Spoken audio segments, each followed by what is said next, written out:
మహబూబ్ నగర్ జిల్లా కేంద్రంలోని 265 రోజుల నుండి చేస్తున్న పోరాటం వృధాగా ఉందని గార్లపాడు గ్రామాన్ని మండలంగా ప్రకటించాలని మండల సాధన సమితి కన్వీనర్ వెంకట్రామరెడ్డి డిమాండ్ చేశారు. అదేవిధంగా గత ఎన్నికల హామీలలో నారాయణపేటను మండలంగా ఎమ్మెల్యే పర్ణికారెడ్డి ప్రకటిస్తామని చెప్పి సంవత్సరం గడుస్తుందని గుర్తు చేశారు. ఇప్పటి వరకు ప్రకటించలేదని ఆరోపించారు.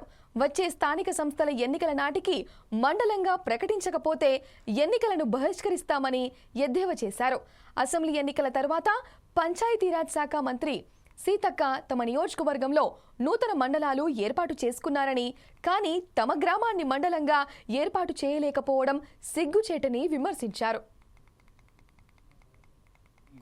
మాజీ గౌరవ శాసనసభ్యులు ఎస్ రాజేంద్ర రెడ్డి గారు కూడా శాసనసభ ఎలక్షన్లో ఉగాది పండుగలోపు గాల్రాపాడు గ్రామాన్ని కొత్త మండలంగా ప్రకటిస్తామని చెప్పి ఎలక్షన్లో హామీ ఇవ్వడం జరిగింది.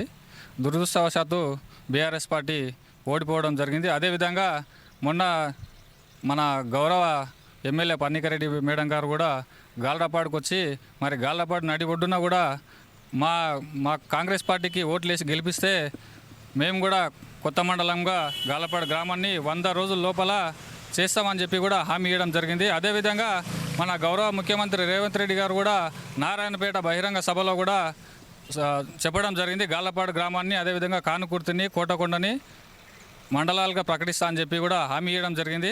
మరి మేము గవర్నమెంట్ని ఒకటే కోరుతా ఉన్నాము, మీరు ఇచ్చిన హామీలని ఖచ్చితంగా నెరవేర్చి మరి ప్రజలకు మేమున్న నమ్మకాన్ని నిలబెట్టుకోవాలని చెప్పేసి మేము గవర్నమెంట్ని బీఆర్ఎస్ పార్టీ తరఫున మేము డిమాండ్ చేస్తూ ఉన్నాం. అదేవిధంగా మరి పర్ణికారెడ్డి మేడం గారు కూడా హామీ ఇచ్చారు, ఖచ్చితంగా మీకు గాల్రాపాడు గ్రామాన్ని 100 రోజుల లోపల మీకు చేసి తిరుగుతా అని చెప్పి కూడా మాకు హామీ ఇవ్వడం జరిగింది.